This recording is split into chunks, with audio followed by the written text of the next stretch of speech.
데살로니가 전서 7번째 말씀을 준비해서 나누는데, 오늘 말씀의 제목은 부활의 소망이 있기에 라는 제목을 제가 정했습니다. 앞에 부분 가로하고 죽음마저도 부활의 소망이 있기에. 사실은 이게 오늘 말씀의 주제이기도 합니다. 데살로니가 전서 4장에 보면 하나님께서 기뻐하시는 삶 3가지를 이야기합니다. 복습을 한번 해볼까요? 제가 지금 3주째 4장 가지고 말씀을 전하는데, 첫 번째가 뭐였습니까? 하나님 기뻐하시는 삶. 하나님의 뜻은 너희의 거룩함이라. 다 잊어버리셨죠? 괜찮아요. 그래서 음란함을 버리고 부정함을 버리고 거룩한 삶을 살아라 라고 하는 말씀을 전했고요. 지난주에 9절서부터 12절까지 있는 말씀을 가지고 형제 사랑에 관하여는, 그리고 더더욱 힘쓰라, 형제 사랑에 대한 말씀을 지난주에 나눴습니다. 오늘은 죽음마저도 부활의 소망이 있기에, 소망이 있는 삶에 대해서 오늘 말씀을 나누려고 합니다. 말씀을 나누기 전에 한번 우리가 이렇게 좀 한번 선언하고 선포했으면 좋겠는데, 우리에게 부활의 소망이 있습니다. 한번 큰 소리로 한번 외쳐볼까요? 시작! 우리에겐 부활의 소망이 있습니다. 아멘. 아멘. 오늘 본문의 말씀이 저도 장례식에 가서 많이 인용하는 말씀이기도 하죠. 부활의 확신이 담겨져 있는 사도 바울의 선포이기도 합니다. 어떻게 보면 오늘 말씀의 주제는 조금 무거울지 몰라요. 죽음에 대한 이야기입니다. 그런데 죽음마저도 우리에게는 뭐가 있습니까? 부활의 소망이 있어요. 자, 난 안 죽을 건데요 하시는 분 계세요? 혹시?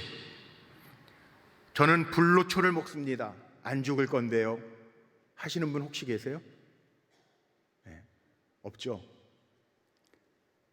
우리가 죽음에 대해서 말하기는 참 쉽지가 않아요. 저도 목사인데 이제 하나님이 곧 불러가실 성도 같아요. 그래도 곧 하나님이 불러가실 겁니다, 이 얘기는 잘 못하겠어요. 하나님이 살려주실 테니까 끝까지 소망 중에 주님 바라봅시다, 보통 그렇게 위로를 많이 하지, 죽음을 준비하십시오, 참 어려워요. 그런데요, 죽음은 누구에게나 해당이 됩니다. 어떤 분들은 장수하시면서 평안하게 노환으로, 우리가 좋아하는 9988231, 99세까지 요즘 100세 시대라고 그러는데 팔팔하게 살다가 한 2, 3일 앓으면서 보고 싶은 사람 다 보고 생을 마감하고 싶은, 또 그렇게 사시는 분들도 있어요. 어떤 분들은 지병이 있어서 투병 생활을 하다가 천국 가시는 분들도 있어요. 요즘에는 이렇게 전쟁이 자꾸 일어나는지 모르겠어요. 전쟁으로 인해서 뜻하지 아니하게 젊은 청년들도 전쟁으로 순식간에 목숨을 잃는 사람도 있어요. 과학이 발달하다 보니까 뭐 차량 사고도 많고, 또 뜻하지 아니한 돌발적 사고로 인해서 생명을 잃는 분들도 있어요. 죽음이라고 하는 문제는 신앙 안에 있는 사람이든지 신앙 밖에 있는 사람이든지 늘 갖는 질문이죠. 죽은 후에는 우리가 어떻게 될까? 죽음이라고 하는 것이 참 비통하고 언급하기 어려운 이야기지만, 죽음에서부터 자유로운 사람은 아무도 없어요. 그런데 우리에게 다른 것이 있다면, 죽음마저도 우리에게는 부활의 소망이 있기에, 아멘이십니까? 죽음마저도 우리에게는 부활의 소망이 있기에 죽음이 끝이 아니라는 거예요. 요즘 들어와서 죽음 교육, 죽음 학이라고 하는 학문도 생겼습니다. 1970년부터 미국에서는 죽음 교육을 시작했고, 죽음 학이라고 하는 학문이 나왔습니다. 장수 국가라고 이야기하는 일본에서 그 이후에 이 죽음 교육이 퍼지기 시작했고, 대한민국, 우리나라에서도 2000년도서부터 시작해서 죽음에 대한 이야기가 많이 언급되고 죽음학에 대해서 공부하기 시작했습니다. 재작년에 우리 교회에서 새벽에 5인 5색 새벽 기도를 할 때 오셨던 우리 중앙연에 이 성남에 있는 대원교회 임학순 목사님이 상담학자인데 감리교 신학대학에서 죽음학에 대한 강의를 하세요. 죽음학. 목사들이 장례를 많이 치르는데 목사들도 교육받고 죽음이 뭔지에 대해서 생각할 수 있도록 죽음학에 대해서 강의도 해요. 요 근래에는 저 유럽의 서구 선진국에서는 존엄사에 대한 이야기를 많이 하고 있습니다. 그래서 스위스나 우리나라에서도 그런 분이 있다는데 신문에 몇 달 전에 한번 났죠. 죽음을 선택할 권리가 있다. 그래서 존엄사를 헌법으로 허락한 나라에 가서 죽음을 선택하고 삶을 마감하는 사람도 생겨지기 시작했어요. 그래서 생명 윤리적인 논란도 되고 또 신학적으로 우리는 생명의 주인 하나님을 의지하면서 사는 사람들인데 과연 그럴 수 있는가에 대한 신학적인 논란이 지금도 계속되고 있습니다. 그런데 왜 죽음학, 죽음의 교육에 대한 이슈들이 확대되고 있는가 생각해 보면 요즘에는 고령화 시대를 넘어서 대한민국도 2027년도서부터는 이제 초고령화 사회가 열린다라고 이야기를 합니다. 죽음을 앞둔 노년들이 인간다운 죽음이 무엇인지, 더 나아가서는 존엄한 죽음이 무엇인지에 대해서 깊이 생각하면서 죽음학의 결론이 뭐냐 하면 갑자기 죽음을 당하는 것이 아니라 우리가 행복한 죽음을 맞이하자라고 하는 결론을 가지고 죽음에 대한 문제들을 풀어가기 시작했습니다. 자, 우리 믿음의 성도들, 오늘 무거운 주제인 것 같지만 여러분 행복한 죽음, 이 말에 대해서 어떻게 생각하십니까? 한 번쯤은 들어보셨을 거예요. 한참 웰빙이라는 말을 많이 했는데 요즘에는 well dying이라는 말을 많이 씁니다. 행복하고 존엄하게 삶을 마감하는 것. 요즘 참 재밌는 게 저도 말씀을 준비하면서 여러 자료를 찾다 보니까 미국에서는 초등학교 때 죽음 교육을 한다는 거예요. 말이 안 되죠.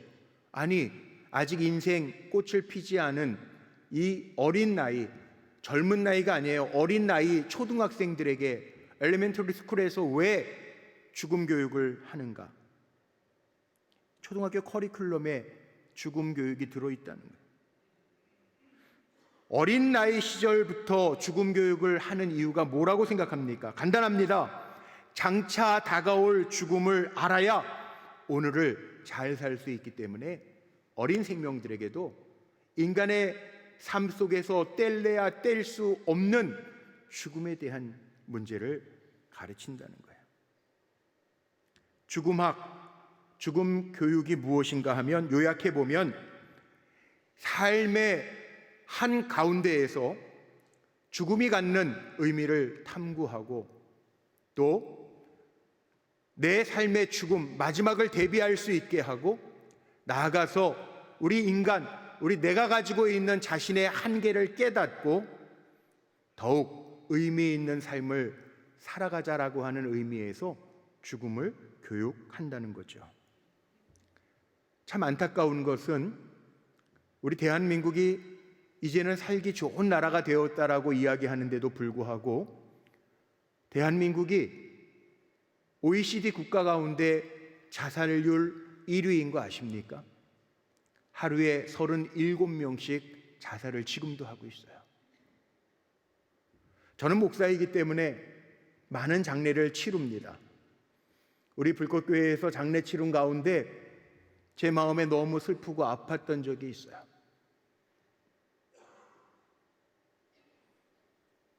외국에서 공부도 다 마치고 한국에 좋은 직장을 다니는 아가씨였는데 우울증 걸려서요 21층에서 뛰어내렸어요.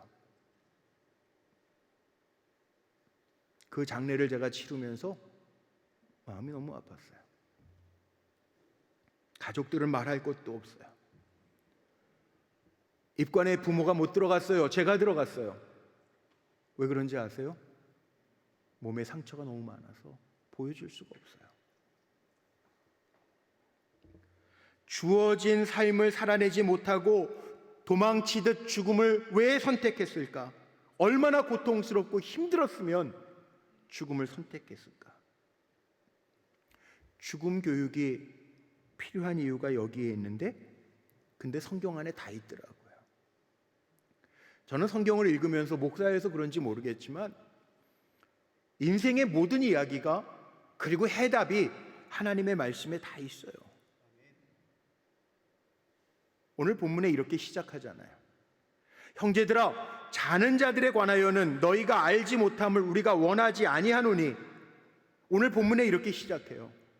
자는 자들에 관하여는 너희가 알지 못함을 우리가 원하지 아니한다. 바울은 지금 데살로니가 성도들에게 죽음에 대해서 알려주는 거예요.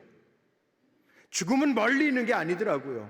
데살로니가 교회, 초대교회 성도들에게는요, 그 당시 상황이 예수 믿다가 주님이 곧 오신다고 그랬으니까 지금 살아있는 채로 주님과 함께 천국으로 옮겨갈 줄 알았는데, 데살로니가 교회 안에서 주님을 기다리다가 죽는 사람들이 생겨지기 시작합니다. 먼저 죽는 성도들은 그럼 주님 공중에서 올라가신 그대로 다시 오신다고 그랬는데 그 기쁨에 참여할 수 없으면 어떡하지? 질문을 갖는 거예요. 주님 오시기 전에 세상을 떠난 이들은 어떤 상황에 있고 어디에 놓여 있을까라는 질문들이 생겼습니다. 거기에 오늘 이 죽음이라고 하는 문제를 사도 바울이 초대교회 데살로니가 성도들에게 그들이 직면한 문제 속에 죽은 사람 어떡하지? 라고 생각하는 이들에게 오늘 죽음에 대한 답을 주고 있어요. 성경을 보면 하나님께서는 하나님의 백성들에게 분명하게 죽음 이후의 삶에 대해서도요 말씀하고 있어요. 오늘 인사했는데 신혼부부가 왔잖아요. 어제 제가 이 자리에서 주례를 했는데 우리 은수 양이 제가 내준 숙제에 답을 쓰면서 성경의 그 결혼 교과서인 것 같아요. 그래서 제가 준 책도 있지만 성경이 결혼 생활에 대해서 너무 잘 알려주는 좋은 권면서인 것 같아요. 그리고 썼어요. 맞아요. 성경 안에는 결혼 생활에 대한 것도 있고요. 성경 안에는 오늘 죽음에 대한 관점에서 보면 죽음에 대한 교과서도 성경 말씀이에요. 오늘 말씀 속에 본문에 이렇게 말씀 13절에 죽음에 관하여 자는 자들에 관하여 알지 못함을 원하지 않는데 이는 소망 없는 다른 이와 같이 슬퍼하지 않게 하려 함이라. 죽음에 대해서 이야기하면서 너희들은 다르다는 거예요. 소망 없는 다른 이처럼 슬퍼하지 않게 하려고 내가 이 죽음에 대한 것을 너희들에게 알린다라고 하는 거죠. 데살로니가 성도들에게 상을 당했을 때 세상 불신자처럼 이방 사람들처럼 그렇게 슬피 울지 않게 하려고 죽음에 대해서 알린다라고 하는 말씀이에요. 요즘은 장례식을 다 병원에서 주로 해요. 장례식장들이 돼 있고 전문 장례식장들도 다 있어요. 그래서 병원에서 장례식장에서 염과습을 하는데 제가 어릴 때 또 전도사 시절에 저는 염과습을 해봤어요. 시골에서 제 손으로. 어렸을 때에는 제가 가련동에 살았는데 이게 서울 변두리여서 그런지 제가 어렸을 때 초등학교 시절에는요 학교에서 오다 보면 지금처럼 아파트가 대부분이 아니었기 때문에 집 앞에 노란 큰 등, 거기 불이 켜 있는 항아리 같은 등에 불이 켜 있고, 그때는 한자로 무슨 말인지 몰랐는데 지금 생각하니까 근조 뭐 이런 말을 써놨던 큰 노란 항아리에 불을 밝혀놓는 집, 거기는 상당한 집이죠. 그런 집들이 있었어요. 그런 집들을 보면요 장례 발인 나갈 때 막 울죠. 울다가 가족들이 너무 슬퍼서 기절하는 사람들도 있었어요. 아마 그런 모습이 소망 없는, 이제 끝이야, 결별이야, 연결이야, 영원한 결별이야, 믿음 없는 사람들은 그렇게 생각했기 때문에 슬퍼할지 몰랐는데, 그리스도인들은 자는 자들에 관하여 다른 이들처럼 슬퍼하지 않게 하려고 내가 이 죽음의 문제에 관하여 논한다 말해요. 그렇다고 해서 그리스도인들은 아예 장례 났는데 웃고 노래 부르라는 게 아니에요. 요한복음 11장 33절로 35절에 보면 나사로의 죽음 가운데 예수님께서 그의 누이들과 함께 그 누이들이 우는 것을 보면서, 온 유대인들이 우는 것을 보면서 심령에 비통하게 여기시고 불쌍히 여기사 이르시되 그를 어디에 두었느냐 이르되 주여 와서 보옵소서 하니 예수께서 눈물을 흘리시더라. 예수님도 우셨어요. 왜 우셨을까요? 관계가 있는데 죽음은 분리고 단절이잖아요. 사랑하는 이를 더 이상 대할 수 없음이, 분리되어 있음이, 단절되어 있음이 아픔이죠. 슬픔이죠. 그래서 우셨다는 거예요. 죽음이 슬픈 이유는 이겁니다. 단절이에요. 분리가 돼요. 그런데 우리 믿음의 사람들은 영원한 결별이 아니라, 우리는 장례 때도 그렇게 표현하죠. 연결식이라고 말하지 아니하고 천국 환송 예배라고 이야기해요. 우리도 다 만날 거예요. 오늘 성경에 기록되어 있는 것처럼 죽은 후에도 다 주님 곁에서 만날 거예요. 이게 우리가 보는 죽음이라는 거예요. 죄로 인해 죽어야만 하는 연약한 인생이지만 너무 끊임없이 슬퍼하지 않는 이유는 우리는 불신자와 다르게 하늘 소망을 가지고 있다는 거죠. 성령이 주시는 위로에 우리의 마음이 적셔진다는 거죠. 오늘 죽음이 슬픔이지만 말씀을 통해서 깨닫게 하시는 죽음의 교훈이 있어요. 오늘 본문을 통해서 저는 우리 성도님들이 죽음에 대해서 알아야 될 것 알면서 더불어 위로가 되시기를 주의 이름으로 축복합니다. 짧게 세 가지만 정리하고 말씀 마치려고 그러는데, 첫 번째는 뭐냐 하면, 오늘 말씀이 주는 죽음의 교훈이 뭐냐 하면, 죽음은 자는 것으로 표현되어 있어요. 13절, 14절, 15절 죽음에 대해서 성경이 말하는 것은 잔다라고 표현했다는 거예요. 자는 자들에 관하여는 너희가 알지 못함을 원하지 아니하노라. 예수 안에서 자는 자들도 15절에 보니까 우리 살아있는 자도 자는 자들보다 결코 앞서지 않을 것이다, 이렇게 말하고 있죠. 사도 바울은 죽는 사람을 자는 사람으로 표현합니다. 여기에만이 아니고 솔로몬의 죽음을 표현하는 열왕기상 11장 43절 말씀에도 보면 이렇게 표현했어요. 솔로몬이 그의 조상들과 함께 잠에 그의 아버지 다윗의 성읍에 장사되고 조상들과 함께 잠에, 나사로가 죽은 모습도 예수님도 이렇게 표현하였습니다.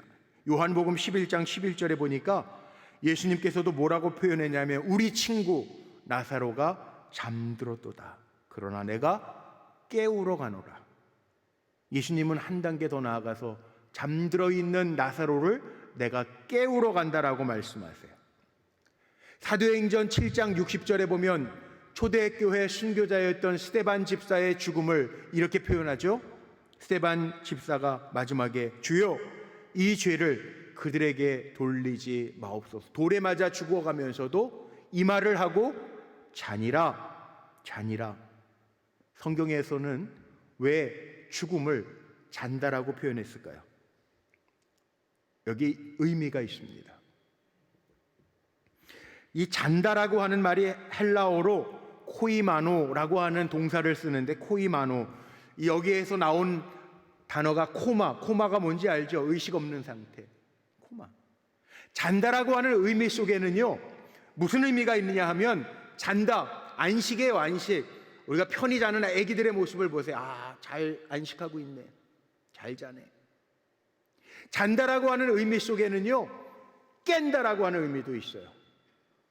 자는 분들이 두 분 계시네. 깨십시오. 네.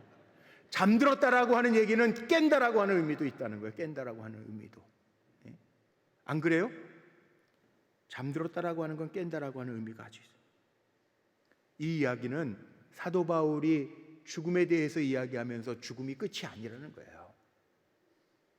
전도서 12장 7절 말씀에 보면 이런 말씀이 있습니다. 흙은 여전히 땅으로 돌아가고 영은 그것을 주신 하나님께로 돌아가기 전에 기억해라. 육체는 흙으로 돌아가고 영혼 하나님께로 돌아간다라고 하는 이야기. 하나님이 우리 인간은 하나님의 형상대로 지으시고 흙으로 지으셔서 육신은 썩어 흙으로 가지만 창세기 2장 7절 말씀에 보면 우리의 코에 하나님의 영 루아흐 생기를 불어넣으셔서 우리는 단순히 육적인 존재가 아니고 우리는 영적인 존재로 지으셔서 새 영 소마 하나님의 영적인 존재는 하나님 나라로 간다는 거예요. 돌이키신다는 거예요. 죽음은 무로서의 소멸이 아닙니다. 죽음으로 모든 것이 끝나는 것이 아닙니다. 죽음은 그래서 잠자는 것으로 성경은 표현합니다. 잠자는 사람은 일어나잖아요. 성경이 아주 중요한 얘기하는 거예요. 우리가 부활을 몇 주 전에 예수님의 부활, 내 부활 이렇게 이야기하는데 부활절 지났어요. 우리가 매일매일 부활을 경험합니다. 어제 주무실 때 편안하게 주무시고 오늘 아침에 일어나셔서 교회 오셨잖아요. 죽은 자를 잠자는 자로 표현하는 것이 바로 이 부활의 모습을 보여주는 거예요. 예전에 의학이 발달하지 않았을 때에는 어르신들이, 할아버지들이, 할머니들이 아침에 일어나셔서 동네 분들 만나면 밤새 평안하셨수? 물어보잖아요. 밤새 평안하셨수? 자는 자로 표현해요.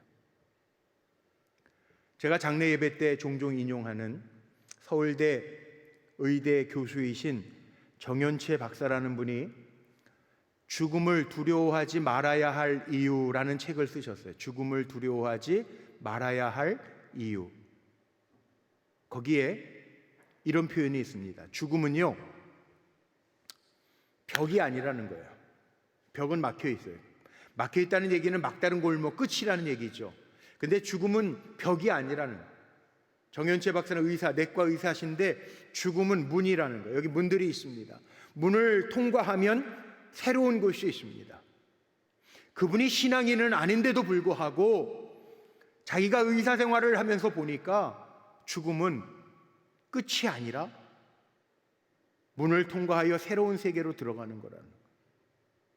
조금 더 나아가면 그분은 이런 얘기도 하더라고요. 의사여서 그런지 영혼의 무게가 얼마나 될 것 같아요? 영혼의 무게가 있다는 거예요. 죽기 전과 죽은 후에 그람 차이가 납니다. 29g 차이가 난대요. 참 신기하죠? 과학자의 입장에서 얘기하는 거예요. 그래서 죽음을 두려워하지 마라. 죽음은 벽이 아니라 문이라. 죽음을 통과하면 새로운 세계가 있다. 사랑하는 성도 여러분, 기억하십시오. 죽음은 끝이 아닙니다.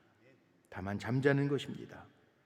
그래서 이 땅에서 우리가 잘 살고 다시 주님이 그 땅, 우리를 위하여 새로이 준비하신 그 나라, 그 땅에서 깨우시는 것이 이게 죽음이라는 거예요. 오늘 말씀이 우리에게 주시는 메시지예요. 두 번째, 죽음이 주는 교훈이 있습니다. 뭘 가지라고요? 다 같이 크게 대답하세요. 뭘 가지라고요? 소망을 가지라는. 13절 말씀 마지막에 뭐라고 나왔냐면 소망이 없는 다른이처럼 슬퍼하지 말라는 거예요. 그 얘기는 믿음의 사람인 저와 여러분에게는 소망을 가지고 살라는 거예요. 앞에서 살펴본 것처럼 죽음이 끝이 아니라는 사람들은 소망이 있다는 거죠. 죽음이 끝이라고 생각하는 사람은 영원한 결별로 끝나요. 그래서 슬퍼요. 우리는요, 우리의 몸은 하나님의 형상대로 지음받은 몸은 기계가 아니에요. 기계는 쓰다가 폐기 처분해야 되면 버려야 돼요. 더 이상 사용할 수 없으면 버릴 수밖에 없어요. 고쳐 쓰다 안 되면 버리는 거예요.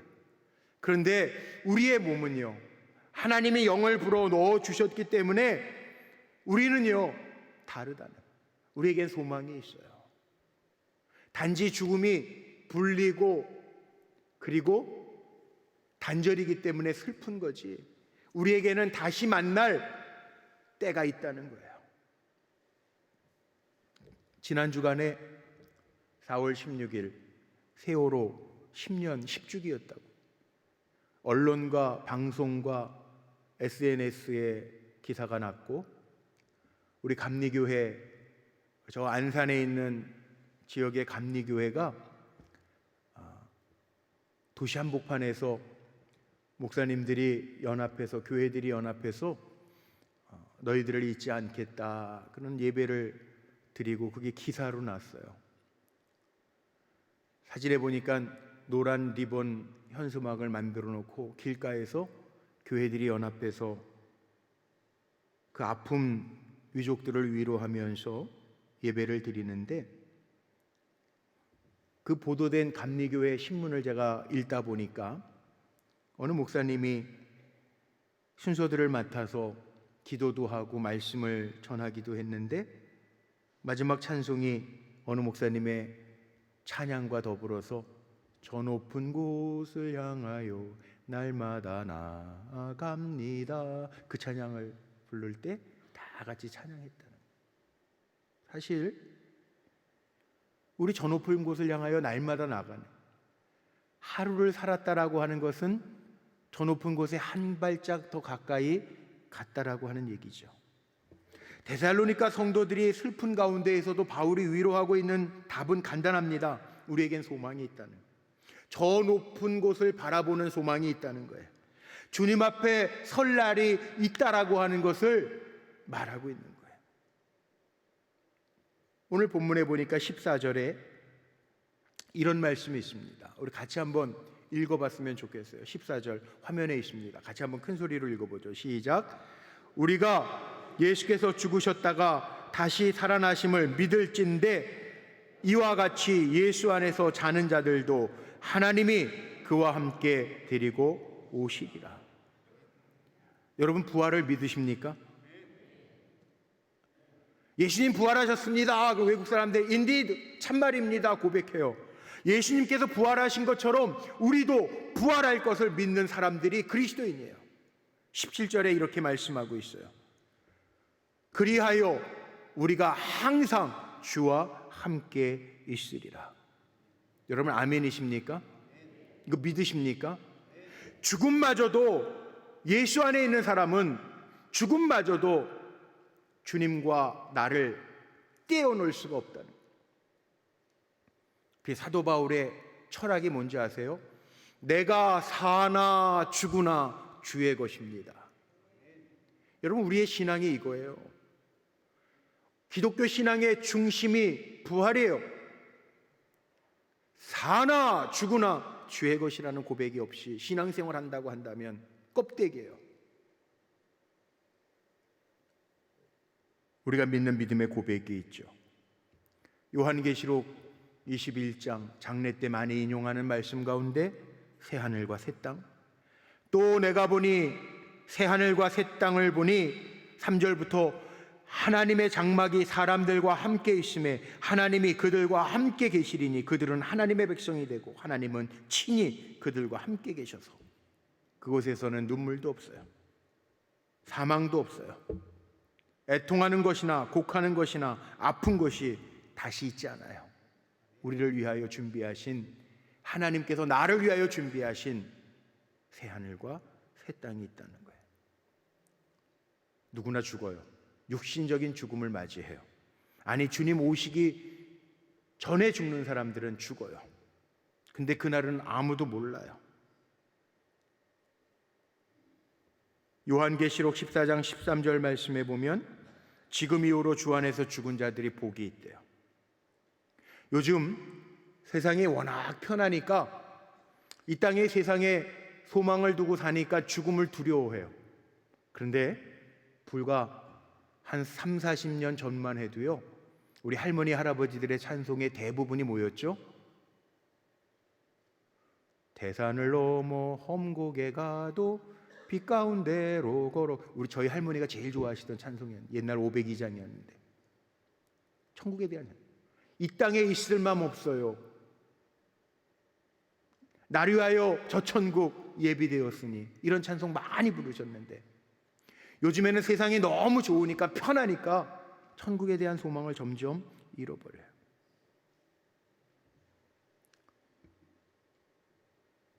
바라기는 준비 없이 죽음을 당하는 것이 아니라 죽음학에서 이야기하는 것처럼 죽음을 준비하고 행복한 죽음을 맞이할 수 있는, 죽음이 멀리 있는 게 아니에요. 오늘 본문에서 우리에게 주시는 교훈이에요. 주님을 바라볼 수 있는 저와 여러분 되기를 주의 이름으로 축복합니다.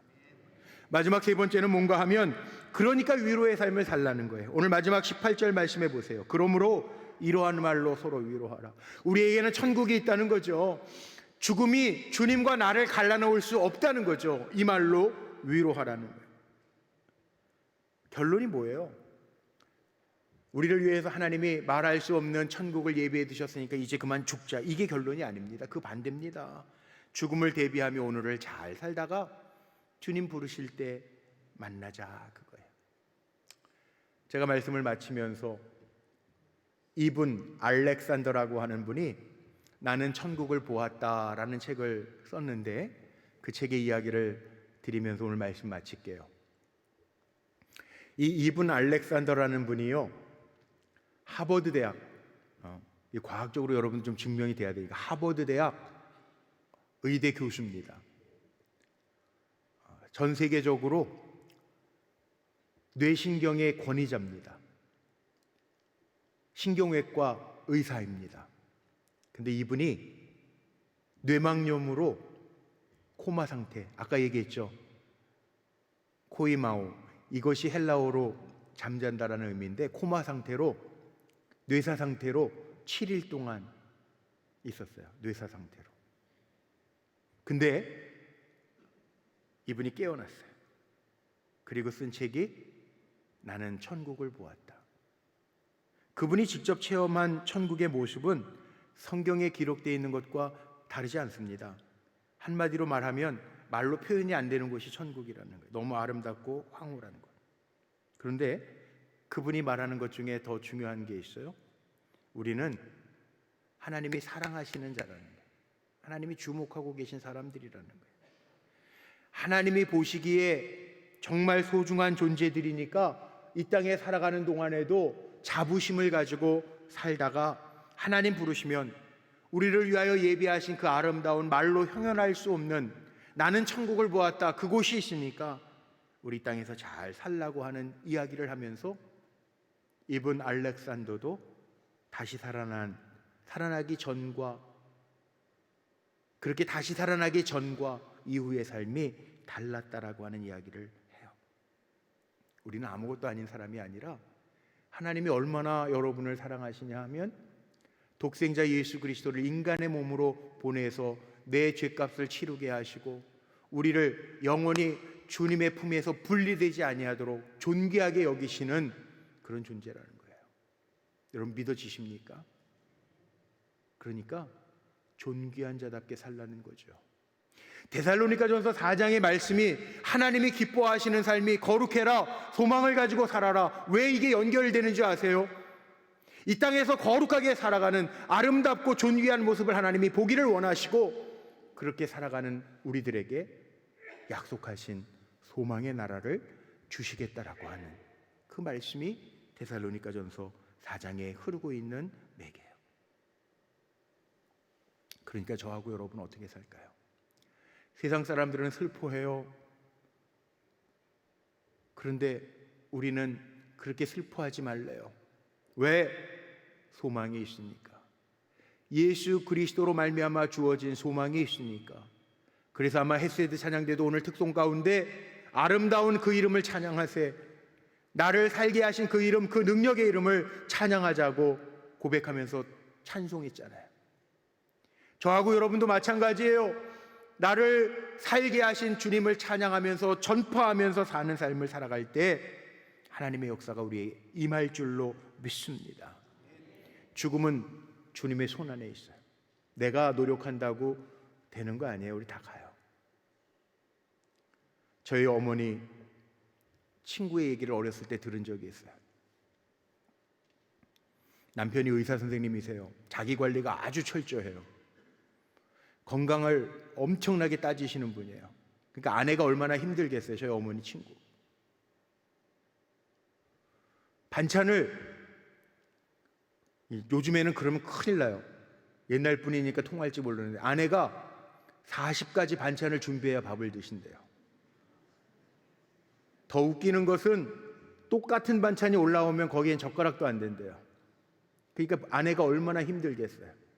저희 어머니한테 그런 하소연을 했었는데 그분이 그렇게 건강을 생각하고 철저하게 의사 선생님이기도 하지만 철저하게 자기 관리를 하면서 40첩 반찬 매일매일 끼니 때마다 40가지 이상의 반찬이 올라와야 밥을 먹는 그분이 67의 심장마비로 가셨어요. 이게 참 웃기지 않아요? 자기가 건강과 죽음을 멀리하게 살겠다고 해도 인생의 주인이신 하나님이 오라고 그러면 가는 게 우리 인생이에요. 오늘 마지막 결론이 뭔지 아세요? 죽음은 끝이 아니에요. 잠자는 자와 같아요. 다시 깰 것이고 하나님이 예비하신 하나님의 나라와 영생의 삶을 누릴 거예요. 그러나 이 땅에서 정말 행복한 죽음을 맞이하기 위해서는 이 땅에서 어떻게 살아야 되느냐? 저하고 여러분은요, 하나님이 기뻐하시는 삶을 잘 살 수 있게 되기를 주의 이름으로 축복합니다. 그게 뭐냐? 데살로니가 전서 4장에 나와 있는 거룩하게 사는 거, 사랑하면서 사는 거, 소망을 가지고 사는 거. 여기에 답이 있어요. 그 삶을 사는 저와 여러분 되시기를 주님의 이름으로 축복합니다. 기도하시겠습니다. 우리의 참 소망이